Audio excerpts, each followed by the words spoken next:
우리 계속해서 창세기를 살펴보고 있는데요. 우리 지난주에 말씀 기억나시죠? 우리 바벨탑 사건에 대해서 이야기를 나눴어요. 바벨탑 사건이 주는 가장 핵심적인 의미가 뭐였죠? 바벨탑 사건을 통해서 하나님 우리에게 주시는 말씀이 흩어지라는 거예요. 흩어져라. 그 흩어져라는 의미는 우리가 뭐 1년에 한 번씩 이사해라. 한국에서 살았다가 2년 뒤에는 뭐 미국에서 살았다가 이렇게 하라는 말이 아니라 기본적으로 그리스도인은 하나님의 자녀는 어떤 사명을 가지고 태어났습니까? 복음과 전도, 선교의 사명을 가지고 태어났어요. 그러니까 하나님의 나라를 이 땅 가운데 이루며 살아가도록 태어났다는 거죠. 그러기 위해서는 우리가 무엇을 해야 되겠어요? 복음을 전하고 하나님 살아계심을 전하고 예수 그리스도가 오직 길이요 진리요 생명임을 전하고 그것을 낳고 기르는 영적인 자녀의 영적인 생명을 낳고 기르는 사명을 감당하도록 태어났다는 거죠. 그러기 위해서는 뭐 해야 되겠어요? 우리 현실에 안주하는 삶이 아니라 나는 예수 믿으니까 나 혼자 이 땅에서 잘 먹고 잘 살면 되지 라는 것이 아니라 끊임없이 하나님이 우리에게 주신 재정, 하나님이 우리에게 주신 인생, 하나님이 내게 주신 어떤 가정의 상황, 내게 주신 직장, 이 모든 것들이 통틀어서 결국에는 어디를 향해 가야 된다는 거예요? 하나님 나라를 위해서 가야 된다는 거예요. 그러니까 그거를 생각하면 우리의 현실에서의 삶은 우리가 가만히 안주해서는 안 되는 거죠. 하나님 이 땅에 세우신 교회의 목적은 이 땅에서 계속 커져가라가 아니라 어느 한 지역교회가 계속해서 메가처치가 되라 이것이 아니라 끊임없이 어떻게 해야 됩니까? 끊임없이 복음 전도를 위해서 퍼져나아가야 되는, 현실에 안주하지 아니하고 내 교회에서 내 공동체만 생각하고 내 모임만 생각해서 혹시나 교회에 누가 새로운 영혼이 들어오면 그 사람이 적응하지 못할 정도의 그러한 모임을 만드는 것이 중요한 것이 아니라 어떻게 해야 돼요? 누구나 와서 편하게 함께 예수를 믿고 그 안에 형제자매를 이루어 살아갈 수 있는 삶, 그러한 교회, 그것이 하나님이 이 노아의 후손들에게 주신 명령이었다. 그런데 그 명령을 이 인간들이 어떻게 했습니까? 거부했다는 거예요. 내 세상을 만들어서 이제는 하나님 뜻과 상관없이 우리만의 세상, 하나님의 도움 없이도 우리가 스스로 살아갈 수 있는 세상을 만들겠다라고 하는 이 교만의 극치, 인간 타락의 극치를 보여준 것이 바로 바벨탑 사건이라는 거예요. 그래서 인간들이 서로 말을 통하지 않게 하나님이 다양한 언어를 만드심으로 인해 흐트러 버리셨다라는 거죠. 창세기 11장 1절부터 9절까지 그 말씀이 기록되어 있습니다. 그런데 오늘 본문 11장 10절에서 다시 어떻게 시작해요? 족보 이야기로 시작한다는 거죠. 그 앞에를 보면 창세기 10장에 가면 창세기 10장도 어떤 말씀이에요? 족보 이야기예요. 어떻게 민족들이 퍼져나갔는가. 홍수 후에 노아의 자손들을 통해서 함, 야벳, 셈, 함, 야벳 이 세 아들을 통해서 어떻게 인류가 어떤 족속으로 퍼져나갔는가를 보여주고요. 그 다음에 딱 중간에 뭐가 껴 있었어요? 바벨탑 사건이 딱 껴 있는 거예요. 그리고 나서 다시 어떻게 해요? 확장해서 돋보기로 확장하듯이 누구를 초점으로 맞춰주고 있습니까? 셈 가문에 돋보기를 대고 있는 거예요. 자, 우리가 이 창세기 말씀을 잘 따라오셔야 되는데 잘 보시면 족보 이야기가 그냥 기록된 게 아니에요. 여러분 어떻게 생각하세요? 성경을 읽을 때 족보 이야기가 나오면 좀 지루하죠.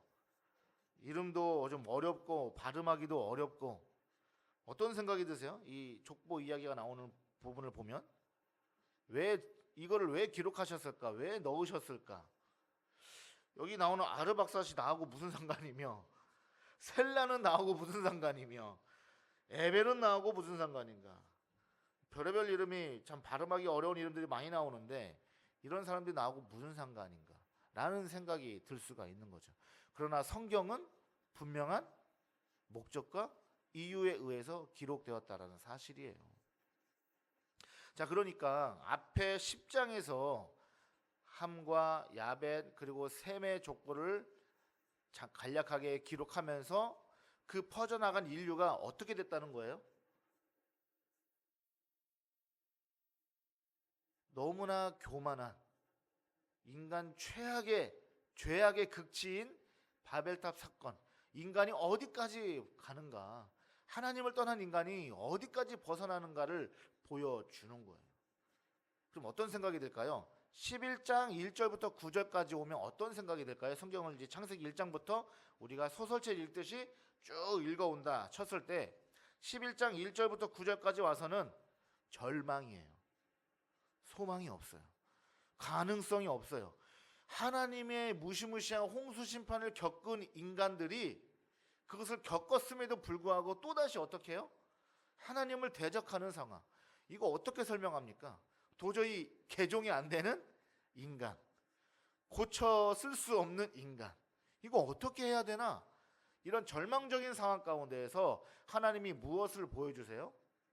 11장 10절부터 하나님의 놀라운 구원의 역사가 어떻게 흘러갈 것인가를 보여주고 있는 것이 오늘의 본문이다라는 거예요. 그래서 오늘 말씀의 제목이 무엇입니까? 족보의 놀라운 초점이라는 거예요. 족보가 왜 기록되었는가? 어딜 향해서 가고 있는가? 그것을 보여주고 있다는 거죠. 창세기 1장부터 인류 최초의 아담 그리고 동생 아벨이 죽었죠. 그래서 하나님이 누구를 주시고 누구를 통해서 다시 회복해 하셨습니까? 셋을 통해서 회복해 하셨어요. 그리고 누구로 흘러갑니까? 노아 시대에 이르렀죠. 노아를 통해서 하나님이 또한 새로운 세상을 만들어 가십니다. 그런데 함이 저주를 받고 또 함의 자손 가나안이 특히 더 중점적으로 저주를 받았어요. 인류가 그렇게 흘러가는 가운데에서 하나님은 셈을 통해서 다시 아담부터 쭉쭉쭉 이어와서 셈을 통해서 족보가 이어가고요. 그 다음에 누구요? 오늘 본문에 25절부터 24절부터 등장하는 데라라는 사람이 기록됩니다. 왜 데라가 등장했느냐? 바로 누구를 낳았기 때문에요? 아브라함을 낳았기 때문에. 데라로부터 다시 아브라함으로, 그 아브라함으로 시작된 하나님의 나라의 역사가 이제 누구로요? 바로 유다를 통해서. 그리고 그 유다의 누구요? 유다 자손의 다윗을 통해서. 다윗을 통해서 누구를 보게 됩니까? 결국에는 예수 그리스도를 바라보게 된다는 거죠. 그러니까 이 족보 이야기는요, 그냥 기록된 것이 아니라 누구를 보게 하시는 거예요? 예수 그리스도를 보게 하신다는 거예요. 하나님이 이 가망 없는 이 인간 세계, 죄악에 빠져 도저히 구제에 불능한 이 인간들을 어떻게 할 것이냐? 하나님은 이전부터 아담 때부터 어떻게 하셨다? 계획해 오셨다는 거예요. 하나님은 이루어 가신다는 거예요. 인간이 하나님 나라의 역사를 대항하고 막고 그것을 깨트리려 하는 여러 가지 일들, 수많은 공작들을 펼칠지라도 하나님 어떻게 하신다? 하나님 그 구원의 계획을 이루어 가신다. 하나님은 실패하지 않으신다. 말씀 요한복음 5장 39절을 보겠습니다. 요한복음 5장 39절 우리 같이 읽어보겠습니다. 시작. 너희가 성경에서 영생을 얻는 줄 생각하고 성경을 연구하거니와 이 성경이 곧 내게 대하여 증언하는 것이니라. 아멘. 누가 말씀하시는 거예요? 예수님이 말씀하시는 거예요. 여기서 말하는 이 성경은 무슨 성경일까요? 토라를 포함한 모세오경을 포함한 구약 성경을 말하는 거예요. 왜냐하면 이 당시에는 신약 성경이 만들어지지 않았을 때니까. 그러니까 예수님은 지금 구약 성경을 가리켜서 그 구약 성경이 누구를 얘기하는 거다? 예수 그리스도 자신을 얘기하는 거다. 그러면 우리가 성경을 읽을 때 구약 성경을 보면서 누구를 바라봐야 돼요? 예수를 바라봐야죠. 예수를 바라보고 복음을 깨달아야 된다는 거예요. 신약만 복음이 아니라 구약도 복음이다. 예수를 바라봐야 되는데 이 이스라엘 사람들, 유대인들, 종교 지도자들은 뭐 한 거예요? 그냥 율법적으로 바라보고 율법만 연구한 거예요. 그것은 의미가 없다. 누구를 바라봐야 된다? 예수를 바라봐야 된다. 그래서 그 하나님이 그 예수 그리스도를 이 땅에 보내시기까지 인간들의 수많은 대적, 사탄의 그 수많은 방해 공작에도 불구하고 하나님이 어떻게 그 인류 역사를 이끌어 오시는가, 그것을 보여주고 있다라는 거죠. 특별히 그 인류의 역사 가운데 하나님께서 오늘 누구를 주목하십니까? 바로 아브라함이라는 거죠. 27절 한번 보겠습니다. 데라의 족보는 이러하니라. 데라는 아브라함과 나홀과 하란을 낳고 하란은 롯을 낳았으며 하란은 그 아비 데라보다 먼저 고향 갈대아인의 우르에서 죽었더라. 29절 아브람과 나홀이 장가들었으니 아브라함의 아내의 이름은 사레며 나홀의 아내의 이름은 밀가니 하란의 딸이요 하란은 밀가의 아버지이며 또 이스가의 아버지더라. 자, 30절 사레는 임신하지 못함으로 자식이 없었더라. 오늘 이 30절 말씀이 또 중요합니다. 사레가 자식이 없는 게 왜 중요한가? 다시 제가 조금 전의 상황으로 돌아가서 이 족보 이야기는 무엇을 나타내 준다고 그랬죠? 예수 그리스도. 그러면 이어져야 되는 거죠. 그러니까 이어져야 되는 상황을 한번 생각해 보죠. 하나님께서 구원의 계획을 이루어 가시는 상황에서 사라가 임신을 하지 못해요. 그럼 어떤 상황일까요? 그렇죠.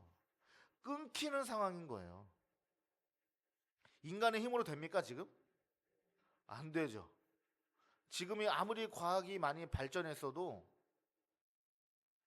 안타깝게도 아이를 갖지 못하는 부부들이 있죠. 아이를 갖고 싶어도. 과학이 발달하는 이 시대에도 그게 쉽지 않아요. 임신을 한다는 것이.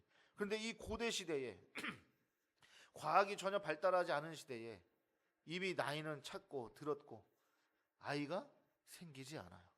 그럼 하나님 나라의 구원의 역사는 어떻게 되는 겁니까? 끊어지죠. 위기를 맞는 거예요. 그럼에도 불구하고 하나님 어떻게 하신다?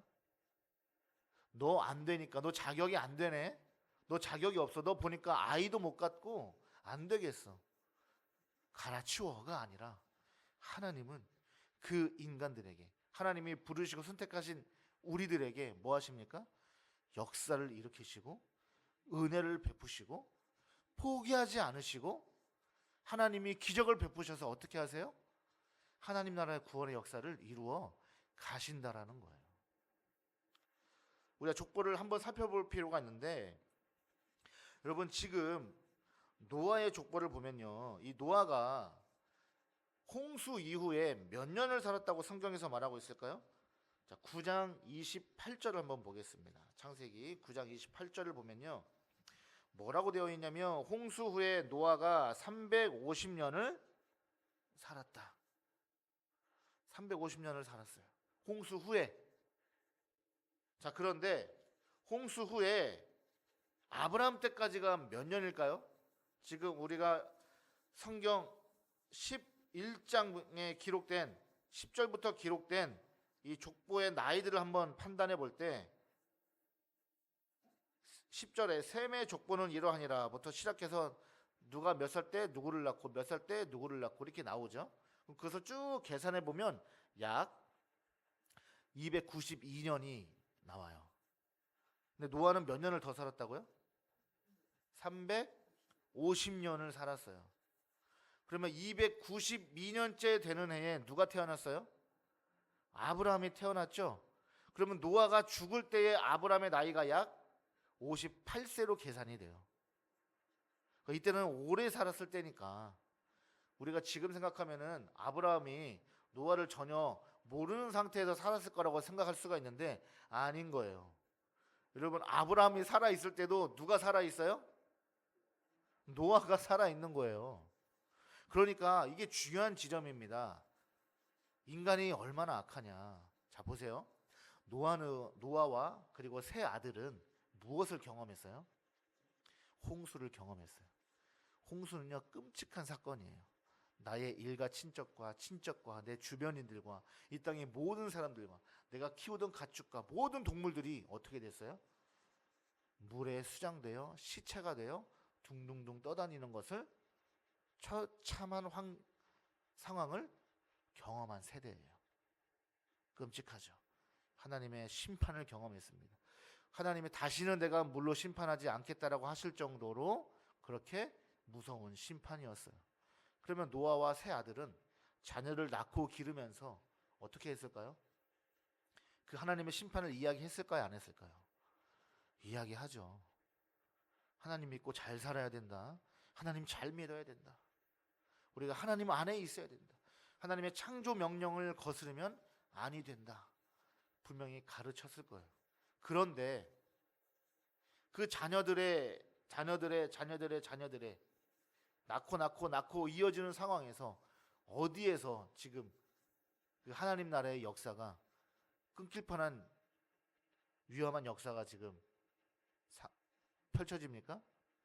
사라에서요. 조금만 더 거슬러 올라가서 바로 윗세대 아브라함의 아버지 데라 때도 마찬가지인 거죠. 성경에는 나와 있지 않지만 이 유대인들이 보는 또 외경이라든지 이런 데 보면, 유대인의 탈무드라든지 이런 데 보면 이 데라가 우상을 만들어서 팔아서 먹고 사는 직업을 가졌다, 이렇게 이야기하기도 합니다. 우리가 성경에는 나와 있지 않기 때문에 참고를 할 수 있겠죠. 그런데 우리가 데라의 삶을 보면은 충분히 그렇다라고 짐작해 볼 수도 있는 것이, 데라가 고향 갈대아인의 우르를 떠나서 어디로 향하기로 했어요? 가나안 땅으로 향하기로 했어요. 한 번도 가본 적 없는 미지의 땅 가나안으로 왜 가려고 결정했는지는 우리가 알 수 없어요. 성경이 그 이유를 말해주지 않기 때문에. 그런데 어디를 향해서 갑니까? 가나안 땅을 향해 가다가 어디에서요? 하란이라는 도시에서 머물러요. 꽤 오랜 시간 동안 거기서 머물렀고 데라는 거기에서 죽습니다. 하란은 어떤 도시냐면 하란도 우상이 가득하고요. 그리고 물질 문명이 매우 발달한 대도시예요. 고대 세계에서.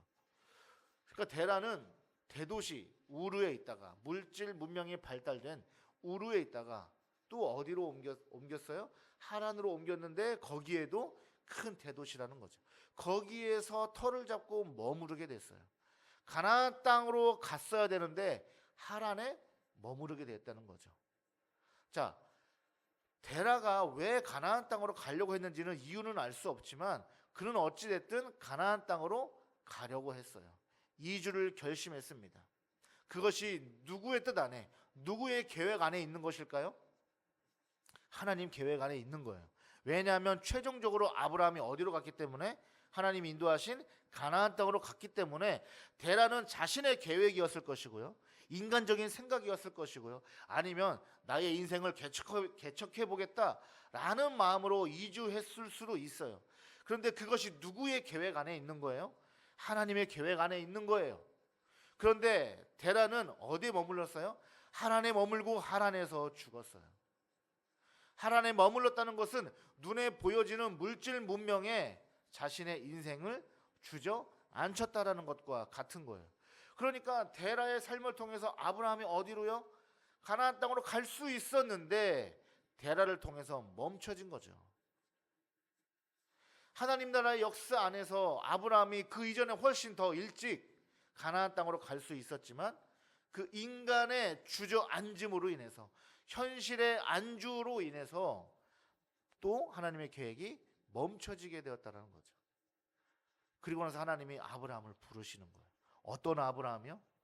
자식을 낳지 못하는 아브라함. 무슨 소용이 있을까요? 자식을 낳지 못하는데. 그래서 우리 하나님은 위대하신 거예요. 절대 우리를 향한 계획을 놓지 않으시고 끊지 않으시는 하나님이시다라는 거죠. 하나님의 역사 안에서 그냥이 없습니다. 세계 모든 인류의 역사는요, 무엇을 위해서 존재해요? 하나님 나라의 역사를 위해서. 지금도 수많은 나라들이 각자의 자신의 나라의 강성함을 나타내며 자신의 힘을 과시하고 자신의 계획대로 나라를 꾸려가는 것 같지만, 여러분 기억해야 할 것은 우리가 하나님 나라의 역사 안에서는 다 그들이 쓰임받고 사용되어진다는 거예요. 무엇을 위해서요? 하나님의 구원의 계획을 위해서. 그러니까 저와 여러분이 그냥 있는 게 아니에요. 이 자리에. 놀랍지 않아요?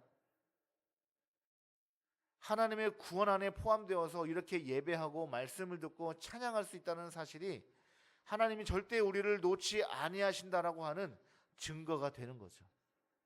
하나님의 은혜는 우리에게 늘 날마다 비춰져 있다라는 사실입니다.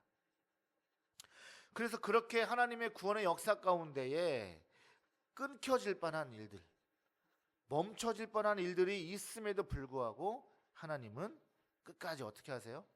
이끌어 가신다라는 거죠. 오늘 본문의 말씀 31절 보겠습니다.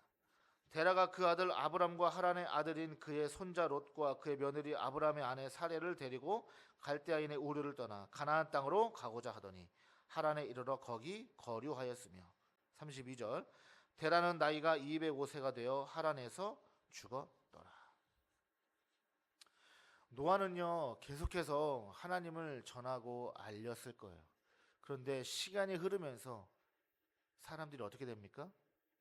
그것을 믿지 않아요. 떠나가요. 무엇 때문에요? 사람은 자신의 힘으로 살고자 하는 그 욕구가 굉장히 강해요. 하나님이 창조하신 인간임에도 불구하고 사람은 하나님을 떠나려 하고 교만의 세계로 떠나가려고 하는 그러한 모습들이 있다라는 거죠. 아브라함도 분명히 하나님에 대해서 들었을까요? 안 들었을까요? 들었을 거예요. 노아가 그냥 가만히 있지 않았을 거예요. 분명히 계속해서 자녀들에게, 손주들에게 하나님의 사랑과 하나님의 살아계심과 하나님의 역사하심을 계속해서 전했을 거예요. 그런데 대가 흘러갈수록 어떻게 됩니까? 희미해지기도 하고 끊어질 뻔하기도 하는 거죠. 그럼에도 불구하고 하나님은 결국에는 아브라함을 부르셨습니다. 우리가 계속해서 이제 다음 주에 살펴볼 12장이긴 하지만 우리가 12장 1절을 보면 여기는 없어요. 제가 읽겠습니다. 여호와께서 아브라함에게 이르시되 너는 너의 고향과 친척과 아버지의 집을 떠나 내가 내게 보여줄 땅으로 가라. 왜 그러셨을까요?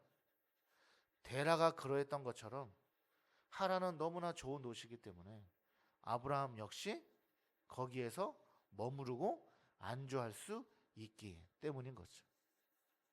아브라함도 여전히 전혀 알지 못하는 그 가나안 땅으로, 미지의 땅으로 하나님이 가라고 하셨을 때 대단한 것은 아브라함은 그 자리에서 순종하고 떠났다라는 사실입니다. 여러분, 하나님 나라의 역사는 누구를 통해서 일어날까요? 순종하는 자를 통해서 일어나는 거예요. 저와 여러분이 하나님 말씀 앞에 순종하는 자가 되기를 소망합니다. 그리고 더욱더 중요한 것은 하나님이 나를 향한 계획을 가지고 계시다라는 것을 잊지 않으시기를 바랍니다. 우리가 아까 제가 처음에 이야기했던 대로 11장 이 10절 이후부터 이 이름들, 왜 이 사람들이 기록되었을까? 내가 볼 때는 아무 의미 없고 생각 없는 것 같지만, 이 사람들의 이름이 나랑 아무런 상관이 없는 것 같지만, 그러나 하나님 나라 안에서는 다 이유가 있다라고 제가 말씀을 드렸습니다. 마찬가지로 저와 여러분도 하나님 나라의 구원의 역사 가운데 우리를 향하신 하나님의 계획이 다 있다라는 거예요. 내 삶은 왜 이렇지? 나는 왜 이렇게 살지? 내 형편은 왜 이렇지?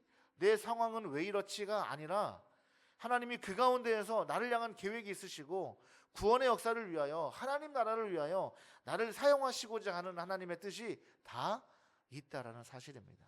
그러므로 그리스도인들은 어떻게 살아요? 복음 전도의 열정을 가지고 살아가야 되는 거예요. 그래서 하나님이 흩어지라는 명령을 주시는 거예요. 모여 살지 말라는 거예요. 그렇게 되면 어떻게 되니까요? 데라같이 머무르기 때문에, 바벨탑을 쌓던 인간들처럼 머물러서 자기 세상을 구축하기 때문에 더 이상 하나님의 의를 바라보지 않고 내 힘으로 살아갈 수 있다라고 하는 그 인간들의 욕심과 교만함이 자라기 때문에 하나님은 계속해서 어떻게 해요? 이동하고 움직여라. 그 말은 복음 전도의 사명을 감당하기 위해서 어떻게 하라? 하나님이 나를 향하신 계획이 있음을 믿고 그 계획을 따라 순종하고 움직여라. 이것이 우리 그리스도인들의 삶인 것이죠. 하나님의 이 족보의 이야기가 결국에 예수 그리스도까지 이어지고 구원의 역사를 이루셨던 것처럼 주님 오시는 그날까지, 우리가 죽는 그날까지 하나님은 이 땅의 모든 그리스도인들을 향한 각자의 계획이 있다라는 사실입니다.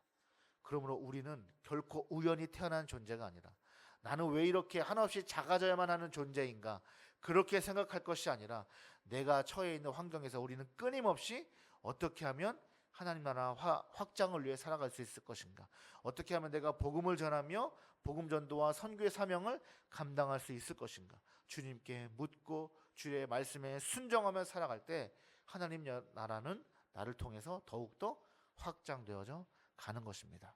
그 사명을 감당하는 저와 여러분 되시길 주의 이름으로 축복합니다.